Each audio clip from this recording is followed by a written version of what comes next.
Orient bell tiles studio से आप देख रहे हैं एबीपी न्यूज। नमस्कार, मैं हूं आपके साथ शीरीन। आप देख रहे हैं news at 10। Dubai air show में बहुत बड़ा हादसा हो गया। वहां भारतीय फाइटर विमान तेजस क्रैश हो गया और यह हादसा हजारों लोगों की भीड़ के सामने एयर शो में फ्लाइट डिस्प्ले के दौरान हुआ। आसमान में करतब दिखा रहा तेजस अचानक से नीचे आ गिरा। तेजस विमान तेजी से नीचे आया और जमीन से टकरा गया और टकराते ही तेजस विमान में आग लग गई। फाइटर प्लेन धू धू कर चलने लगा। दुबई के एयर शो को देखने के लिए बड़ी संख्या में लोग मौजूद थे। जैसे ही विमान क्रैश हुआ, खलबली मच गई।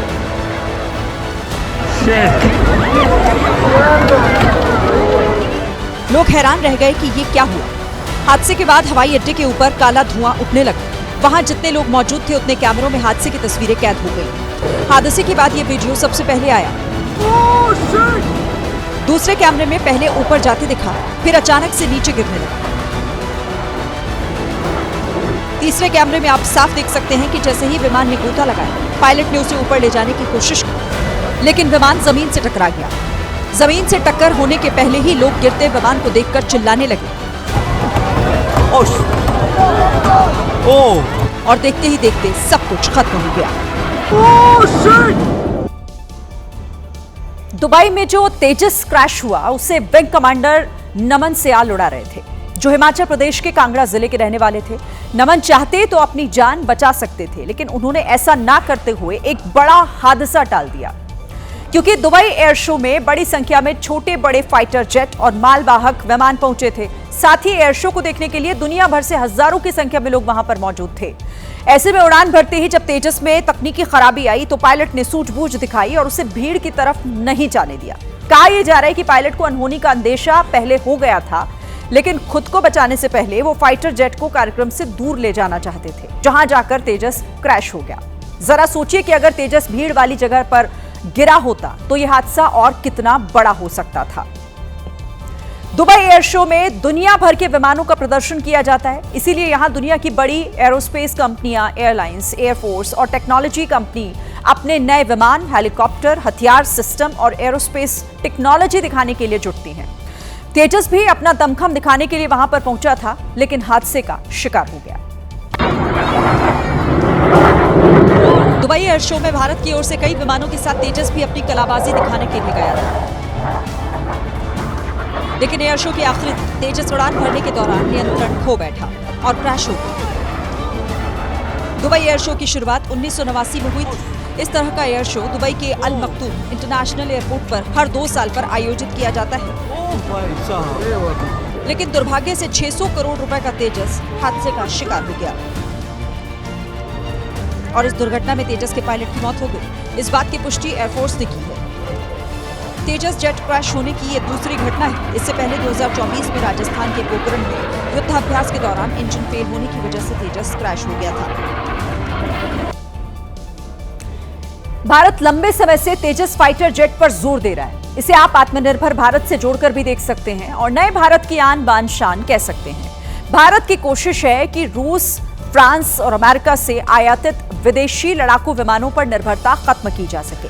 इसका एक बड़ा फायदा यह भी है कि भारतीय वायुसेना को किफायती बजट में एक अच्छा फाइटर जेट मिल रहा है। तेजस के जरिए मिग-21 की कमी को पूरा करने की कोशिश है। मिग-21 का भारतीय वायुसेना में एक अहम योगदान रहा, जो अब रिटायर हो चुका है। तेजस के जरिए भारत की कोशिश अंतर्राष्ट्रीय लड़ाकू जेट बाजार में एंट्री करने की भी है। तेजस फाइटर जेट पाकिस्तान, चीन के JF-17, अमेरिका के F-16 और स्वीडन के ग्रिपेन जैसे लड़ाकू विमानों को भी चुनौती देगा। फरवरी 2021 में भारत सरकार ने 48,000 करोड़ रुपए की लागत से 83 तेजस Mk-1A जेट के कॉन्ट्रैक्ट को मंजूरी दी थी। ये सभी सिंगल सीट वाले तेजस हैं। इसके बाद सितंबर 2025 में HAL को 97 तेजस लड़ाकू विमानों के लिए ऑर्डर दिया गया, जिसका बजट 66,000 करोड़ रुपए का था। दुबई में भारत के तेजस का जमीन पर गिरना देश के लिए एक बड़ा झटका है। तेजस उस वक्त गिरा है जब वो अपनी शक्तियों और युद्ध कौशल का प्रदर्शन कर रहा था। देश और दुनिया की तमाम कंपनियों के बीच दुनिया भर से खरीदार वहां आए हुए थे, जिनके सामने तेजस की शक्तियों की परीक्षा होनी थी। ऐसे में दुबई एयर शो में तेजस का क्रैश हो जाना भारत के लिए किसी बड़े झटके से कम नहीं। तेजस पूरी तरह भारत में बना फाइटर जेट है। तेजस को मेक इन इंडिया की शान माना जाता है। दुबई एयर शो में कई संभावित खरीदार इसे देखने पहुंचे थे। कई बड़ी डील हो सकती थी जिनसे मेक इन इंडिया को दुनिया में पहचान और मजबूती भी मिलती, लेकिन तेजस का क्रैश होना मेक इन इंडिया की मुहिम को बड़ा झटका दे सकता है।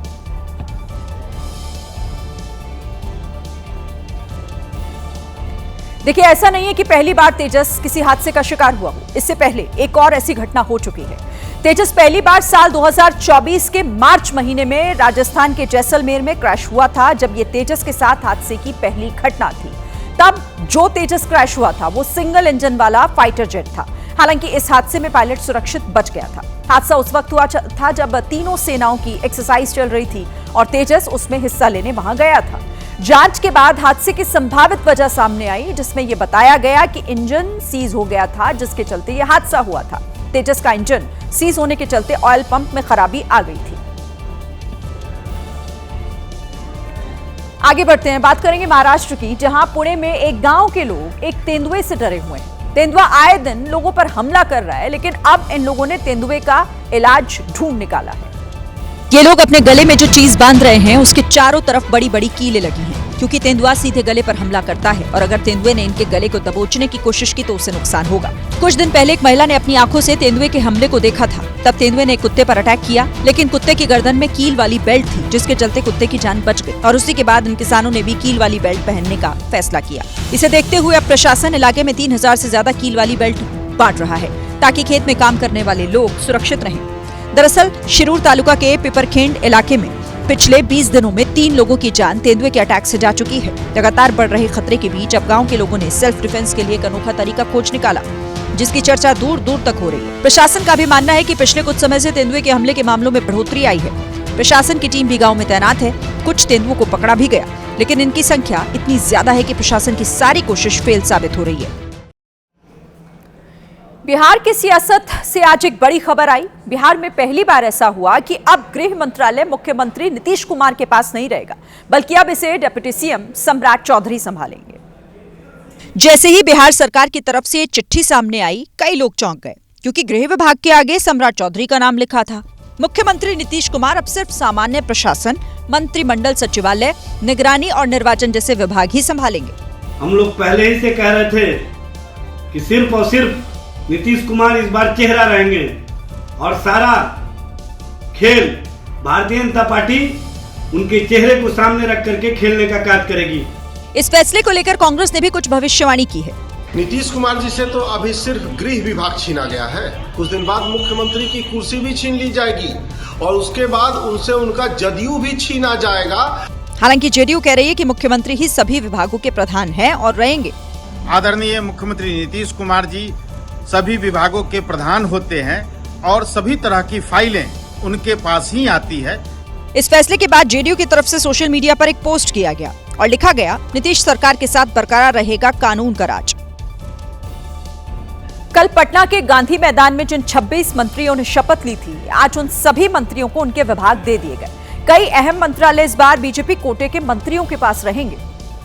डेप्यूटी सीएम विजय सिन्हा को भूमि एवं राजस्व के साथ साथ खान एवं भूतत्व विभाग की जिम्मेदारी मिली है। मंगल पांडे पहले की तरह स्वास्थ्य मंत्रालय संभालेंगे। दिलीप जायसवाल को उद्योग, नितिन नवीन पथ निर्माण और रामकृपाल यादव कृषि विभाग संभालेंगे। जेडीयू के कोटे वाले अशोक चौधरी को ग्रामीण कार्य, लेसी सिंह को खाद्य उपभोक्ता, श्रवण कुमार को ग्रामीण विकास विभाग और विजेंद्र यादव को ऊर्जा और वित्त जैसे अहम विभाग दिए गए हैं। चिराग पासवान की पार्टी के कोटे से आने वाले मंत्रियों को गन्ना उद्योग और लोक स्वास्थ्य अभियंत्रण की जिम्मेदारी मिली है, तो जीतन राम मांझी के बेटे संतोष सुमन को लघु जल संसाधन मंत्रालय सौंपा गया। वहीं बिना विधायक बने ही मंत्री बनने वाले उपेंद्र कुशवाहा के बेटे दीपक प्रकाश पंचायती राज विभाग संभालेंगे। 10वीं बार बिहार के मुख्यमंत्री बनने वाले नीतीश कुमार पर विपक्ष हमलावर हो गया है। इसकी वजह नीतीश कुमार का मंत्रिमंडल है, जिसमें 10 चेहरे परिवारवाद के आरोपों में घिरे हुए हैं। इन 10 चेहरों का जिक्र करते हुए आरजेडी ने सोशल मीडिया पर पोस्ट किया और परिवारवाद को लेकर एनडीए को घेरा। सबसे ज्यादा चर्चा उपेंद्र कुशवाहा के बेटे दीपक प्रकाश की हो रही है, जो किसी भी सदन के सदस्य नहीं हैं और उन्हें मंत्री बना दिया गया। इस लिस्ट में जीतन राम मांझी के बेटे के साथ साथ सम्राट चौधरी, श्रेयसी सिंह, रमा निषाद, विजय चौधरी, अशोक चौधरी, नितिन नवीन, सुनील कुमार और लेसी सिंह का भी नाम है। ये शपथ बताता है कि बिहार में किस तरह से एनडीए के लोगों ने परिवारवादियों को संरक्षित किया है। अब बीजेपी एनडीए के परिवारवाद का अंतर बता रही है। परिवारवाद का मतलब होता है प्रधानमंत्री का बेटा प्रधानमंत्री, परिवारवाद का मतलब होता है मुख्यमंत्री का बेटा मुख्यमंत्री, उसके बाद कोई परिवारवाद नहीं होता। यानी बीजेपी की नजर में इस तरह का परिवारवाद नहीं होता। बिहार में कांग्रेस की करारी हार के बाद कलह का दौर शुरू हो गया है। बिहार की महिला कांग्रेस अध्यक्ष ने अपने पद से इस्तीफा दे दिया और कई सवाल खड़े किए हैं। सरबत जहां फातिमा का सबसे बड़ा दुख यह है कि उन्हें पार्टी ने टिकट नहीं दिया और अब उन्होंने पार्टी छोड़ते हुए हमलों की बौछार कर दी। कांग्रेस पार्टी महिला सशक्तिकरण के लिए जानी जाती है।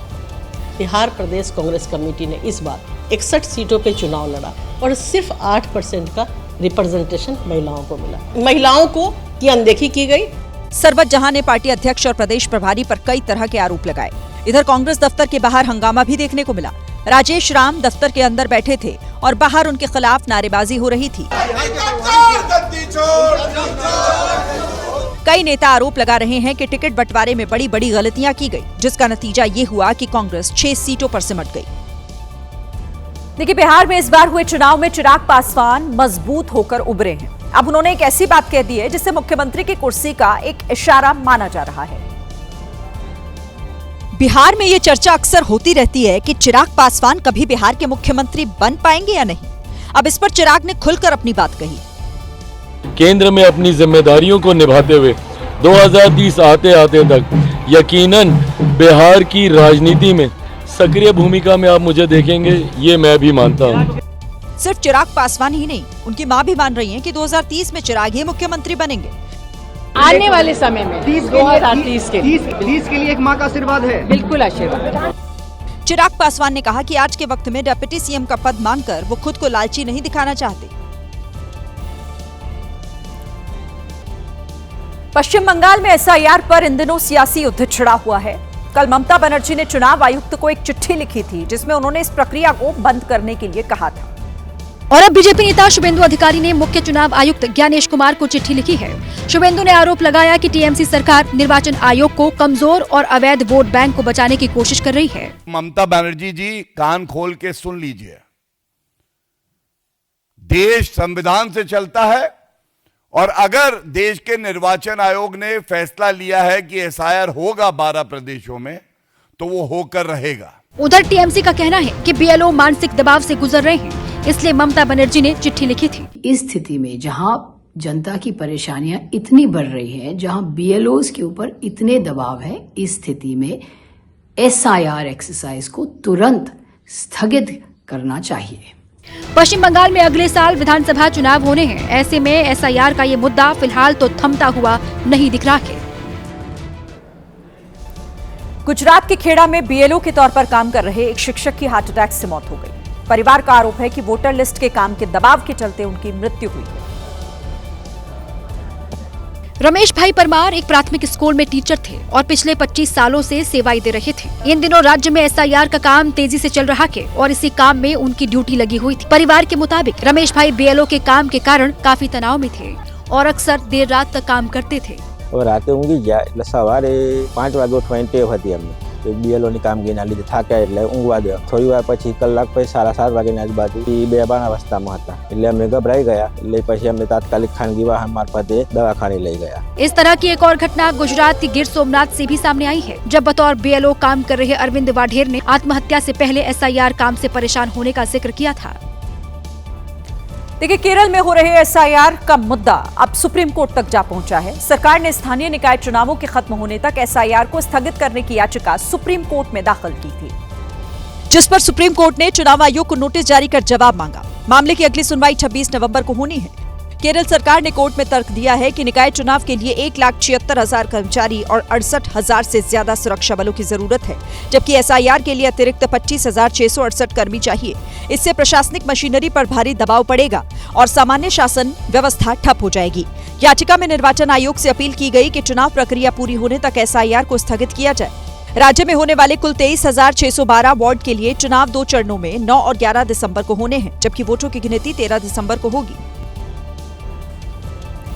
मुंबई में बीएमसी चुनाव को लेकर सियासी उठापटक शुरू हो गई है। सूत्र ये बता रहे हैं कि कांग्रेस ने यह तय किया है कि वो उद्धव गुट की शिवसेना के साथ मिलकर चुनाव नहीं लड़ेगी। इसकी वजह राज ठाकरे को माना जा रहा है, क्योंकि उद्धव चाहते हैं कि राज ठाकरे महाविकास अघाड़ी में शामिल हों, लेकिन कांग्रेस को ये मंजूर नहीं।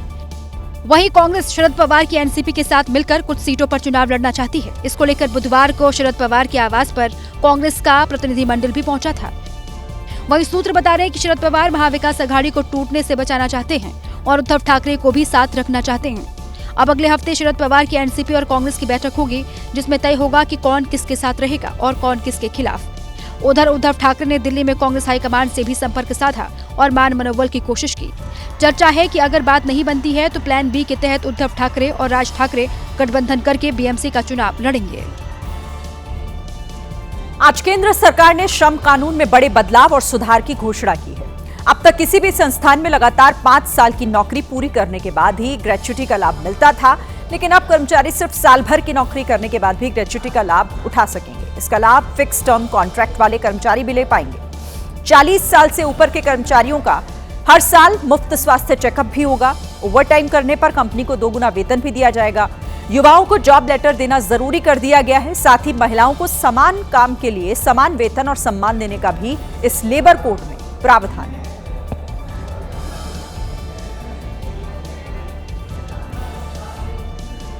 ये विश्वास करना मुश्किल होगा, लेकिन एक युवती ने प्लान बनाया और वो गुनाह कर दिया जिस पर आपको यकीन नहीं होगा।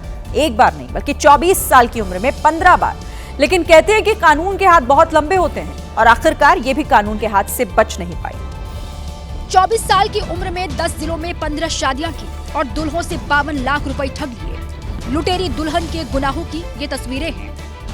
1, 2, 3, 4, 5, 6, 7, 8, 9, 10, 11, 12, 13, 14 और शादी की ये 15 तस्वीर। फर्जी दस्तावेज बनाकर लुटेरी दुल्हन चांदनी ने गुजरात के लड़कों को निशाना बनाया। ये शादी करती थी और कुछ दिन के बाद गहने लेकर फरार हो जाती थी। मुख्य आरोपी की सहेली भी 4 शादियां कर चुकी है। इनकी उल्टी गिनती तब शुरू हुई जब अहमदाबाद के रमेश भाई नाम के युवक से शादी हुई। शादी से पहले ही इस गिरोह ने 5 लाख रुपए कैश और गहने ले लिए थे। शादी के बाद गैंग के सदस्य कथित पिता के बीमार होने का बहाना बनाकर चांदनी को लेकर चले गए। जब लुटेरी दुल्हन नहीं लौटी तो इसकी शिकायत पुलिस में की गई। पुलिस ने जब इस मामले की जांच गहराई से की तो लुटेरी दुल्हन, उसकी सहेली और पूरे गैंग का चेहरा सामने आ गया। फिर प्लान बनाकर मेहसाना पुलिस ने सभी को गिरफ्तार कर लिया। महाराष्ट्र के जालना से एक हैरान करने वाली खबर सामने आई। यहाँ एक 13 साल की छात्रा ने स्कूल की छत से कूदकर अपनी जिंदगी हमेशा के लिए खत्म कर ली। सुबह लगभग 7:30 बजे जैसे ये घटना घटी, पूरे परिसर में खलबली मच गई। जानकारी के मुताबिक आरोही रोज की तरह स्कूल पहुंची थी, तभी पिता के पास फोन आया कि आरोही ने सुसाइड कर लिया। 8वीं में पढ़ने वाली छात्रा आरोही बिडलान ने यह आत्मघाती कदम क्यों उठाया, अभी तक ये एक रहस्य है। घटना की जानकारी मिलते ही पुलिस मौके पर पहुंची और मामले की तफ्तीश शुरू की। आणि त्याचा एडी दाखल करण्याची प्रक्रिया चालू आहे। सर्व पोलीस आणि आपण त्यामध्ये तपास करत आहोत की खरा काय प्रकार आहे, त्याचं कारण काय आहे आणि काय आहे। याच्यासाठी मी 3 टीम फॉर्म केलेले आहेत। इधर परिजनों ने आरोप लगाया कि आरोही ने शिक्षकों के उत्पीड़न की वजह से ऐसा किया है, क्योंकि वो काफी दिनों से परेशान चल रही थी। देश की राजधानी दिल्ली से एक दिल को झकझोर देने वाली खबर आई, जहां 18 नवंबर को एक 16 साल के बच्चे शौर्य ने मेट्रो स्टेशन से छलांग लगाकर अपनी जान दे दी और स्कूल के शिक्षकों को इसके लिए जिम्मेदार ठहराया। जिसके बाद छात्रों के माता पिता सड़क पर उतर गए और प्रदर्शन करने लगे। एक 10वीं क्लास के बच्चे ने मेट्रो स्टेशन से, ये ना हम में भी इतनी हिम्मत और ताकत और सोच नहीं आएगी, उस बच्चे ने कितना सहा होगा। हाथों में बैनर, पोस्टर और तख्तियां लेकर परिजन इंसाफ मांग रहे थे। छात्रों के परिजनों ने स्कूल पर लापरवाही और मामले की अनदेखी का आरोप लगाया। एफआईआर लॉन्च होने के बाद उनके पेरेंट्स को प्रिंसिपल का एक कस्टडी कॉल जाता है कि हमें मालूम पड़ा बड़ी दुखद घटना हुई है। छात्र दिल्ली के सेंट कोलंबस में पढ़ाई कर रहा था। छात्र ने सुसाइड नोट में कुछ शिक्षकों का नाम लिखा था। उन पर लंबे समय से मानसिक प्रताड़ना का आरोप लगाया। सुसाइड नोट में छात्र ने यह भी लिखा कि स्कूल में होने वाली इस लगातार परेशानी ने उसे भीतर तक तोड़ दिया था।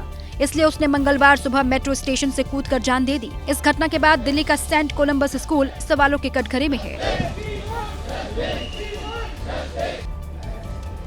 10वीं का ये छात्र शौर्य महाराष्ट्र के सांगली का रहने वाला था।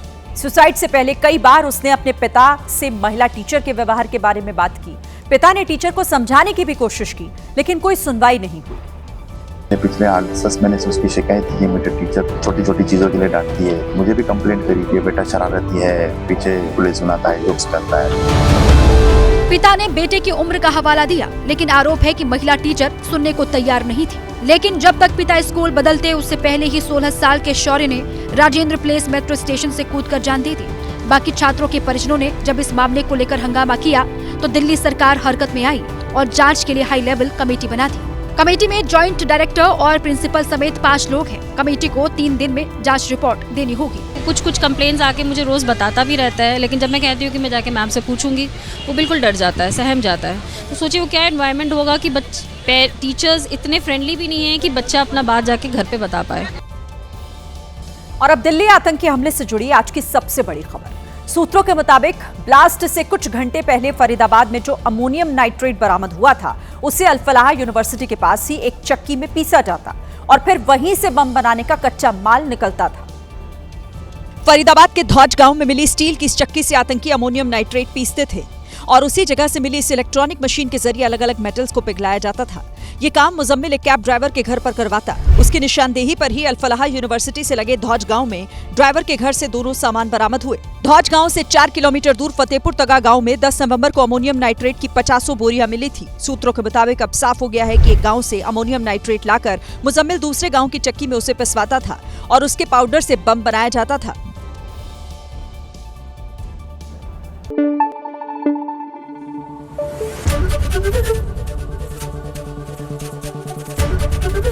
एबीपी न्यूज आपको रखे आगे।